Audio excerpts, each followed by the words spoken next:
Our next speaker is Erika Mezzoli, who is a PhD in East European history, also from the University of Trieste. Cooperating with the Istituto Livio Saranz in Trieste, Erika's research interests include economic, social, and labor history in early modern and modern times. Alongside Tullia Catalan, she is the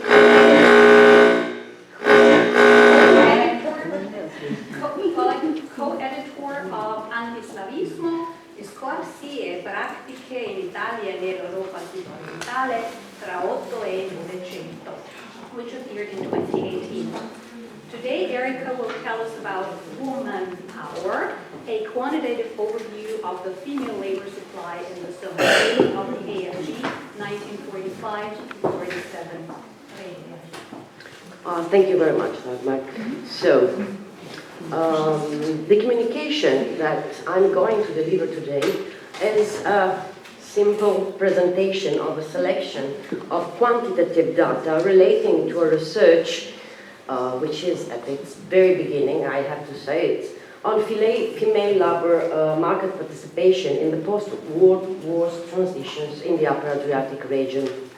The selection of data that I will introduce you today regards some features of the employment situation in the three major cities, understood in this occasion as metropolitan areas of the Zone A of the EMG between the summer-fall of 1945 and the summer of 1947, namely Trieste first, also including Moggia and Monfalcone, so the three main, most important industrial centers of the Upper Adriatic, Grado and Auresina, then Gorizia Gorica, including the localities of Gradiska, Cormons, Kobarid, Komen and Canal of Sochi, and finally the area of Pola and its surroundings, as in the picture above.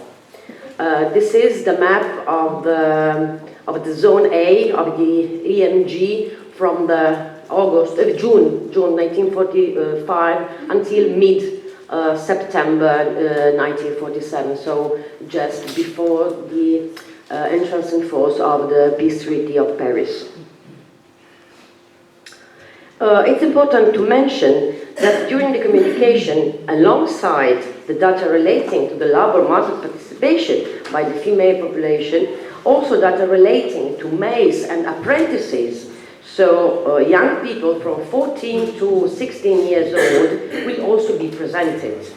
I thought that this allows us to contextualize the female situation in a broader context.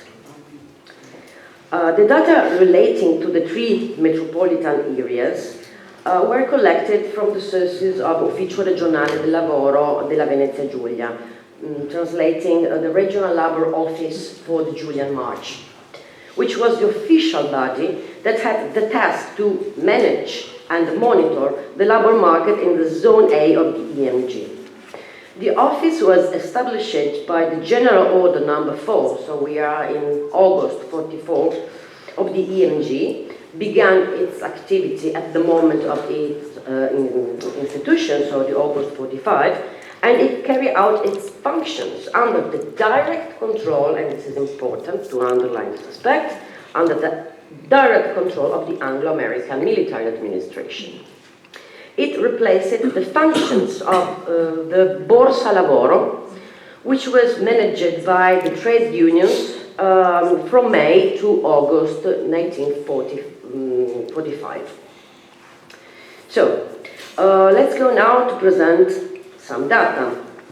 The first piece of data that I'm going to show you concerns one, or maybe the biggest issue that the Anglo-American administration had to deal with in the area and in the period under consideration: unemployment. So here we have the situation for Trieste, and I'm very sorry because we can't see the numbers.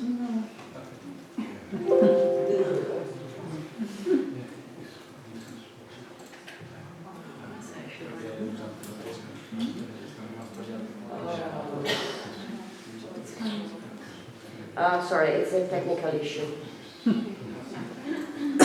Sorry. So this, as for Trieste, the situation was dramatical. As you can see from the chart, as it's supposed you could see from the chart, for the whole period examined, we can observe a consistent increase of unemployment, which peaks in the first months of 1947.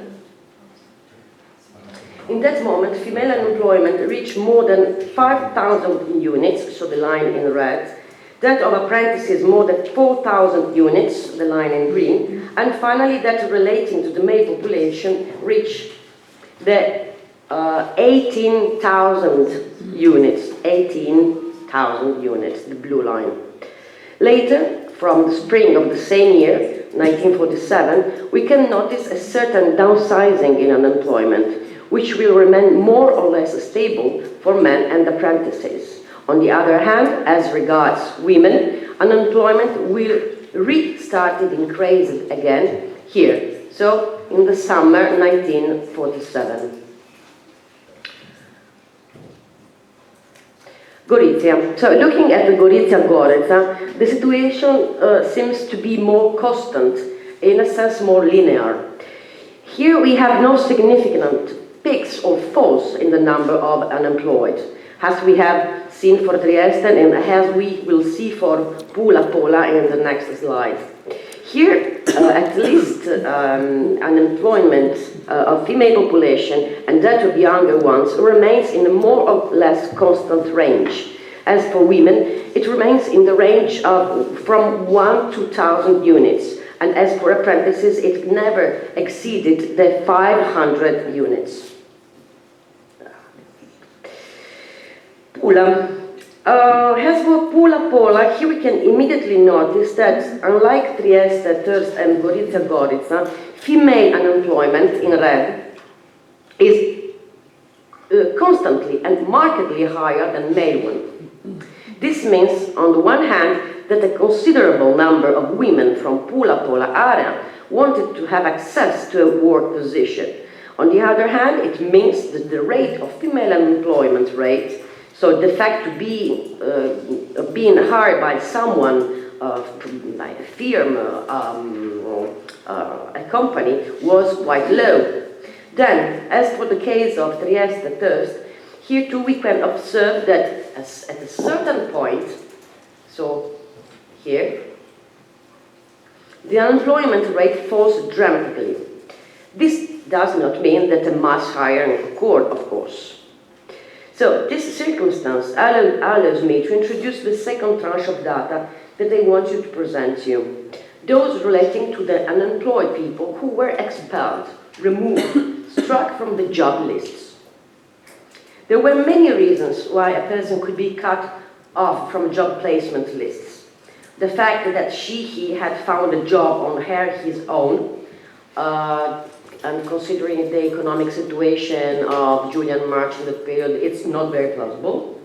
As a punishment, if he had participated in an unauthorized strike, and it was possible, I wish to remind you again that the Labour Office was under the direct control of the Anglo-American military administration, and finally, for reasons connected with immigration, and that considering the nature of the territory and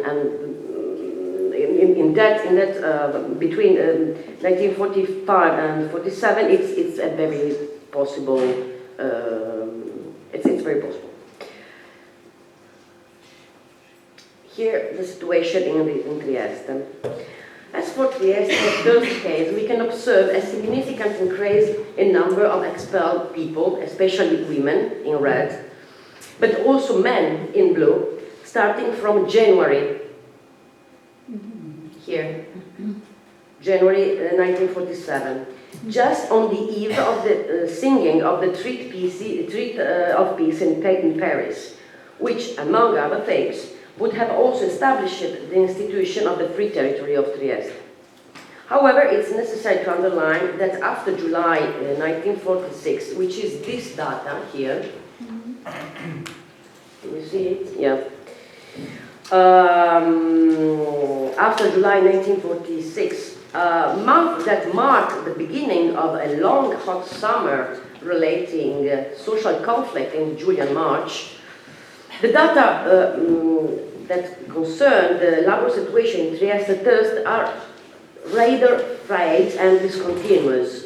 As for Trieste, the data start again to be punctual in the early month of 1947, when the Anglo-American military authorities had to face the question of the institution of this new state entity, namely the Free Territory of Trieste, and they absolute need to have their finger on the pulse. Let's go to Gorica Gorica now. Here we can notice a general increase of expulsion of unemployed people, especially men in blue, from the registers in the summer 1946. However, in this case, it's important to remind that this summer was particularly marked by social conflict, demonstrations, strikes, etc. And therefore, the phenomenon can be traced back to this circumstance. However, in order to get a more complete picture of Gorica area, we should analyze the data of every single locality. This is every single locality. Thing that I'm approaching to do in the framework of the research. As for Pola, in a sense, we can observe some similarities with the case of Trieste. Also here, we can notice a strong increase of expulsions in a specific moment, in February-March 1947, immediately after the signing of the Treaty of Peace that would grant the city to the Yugoslav authorities, circumstance that would have occurred in fact in September of the same year. This data is particularly significant as it confirms the information of the official reports of the British military authorities. As a matter of fact, although the news of the agreement on the segment of Pola to Yugoslavia created a great turmoil in a part of the city population that expressed their will to leave in mass the city, at least according to the Labor Office data and on the reports, the British reports, military reports, this circumstance had no significant consequences until the drafting of the peace treaty. So in late February, mid-March. So now, since we are approaching the end of the presentation, I would like to show you some data on the particular situation of Gorica Gorica and Pola areas. Just to begin, and in the sense to introduce Tullia Catalan's next presentation, I would like to show you some general data relating to the employment rate both in civil bodies, so companies, firms, etc., and in military bodies for Gorica Gorica and Pola. In this regard, it's important to emphasize that the Anglo-American military administration represented a very important job opportunities, especially for women in the Julian March. So, in the chart above, albeit in not very intelligible way, I know, you can observe that the different levels of employment in civil and military entities for men and women. As illustrated in the chart, for Gorica Gorica case, male employment rate, especially in company firms, so the blue bar, is significantly higher than that of women, purple and the red bars. The same can also be said for the case of Pola, where the green and the blue bars indicate the employment of men both in civil and in military bodies. However, here we can notice a not desirable presence of women employed in the Anglo-American military administration, purple bar, that often surpass that in companies' firm, red bar. So this is the employment in military bodies for women, and the red one in civil firms and companies, etc. Now, For the very last set of data I choose to present you, I focused attention on the unemployment situation in the industrial sector in Gorizia, Gorica and Pula areas. In general terms, the situation here is no different than the general picture of unemployment as we have already seen. However, as for the industrial sector, the interesting aspect is that it represented the economic sector where most of the people wanted to find a job, and it was right here, both in Gorizia, Gorica and in Pula, that the higher rate of unemployment was concentrated. So the most part of unemployment was here, in the industrial sector. For example, another typical economic sector that provided job position and employment, which was agriculture. No, people didn't want to apply for a job in agriculture, so there was virtually, at least for official data, no unemployment. So now to conclude. Considering that the research is right at its very beginning and that I'm still in the data collection phase, I do not have any real proper results to communicate to you today. However, I think it's still possible to make some general considerations. First of all, I believe it can be observed that the labor market participation, according to the data, participation by the female population had its own characteristics, which cannot be analyzed by extension according to the features of the male counterparts. Then, although the zone A of the EMG extended over a so small territory, as for the labor market, the cities taken into consideration seems to have strong local proper specificities, which perhaps are more difficult to understand according to a unique analytical framework or according as stiff Cartesian coordinates. I'm very sorry for the accident with numbers and graphs. My presentation ends here, and thank you very much for your attention.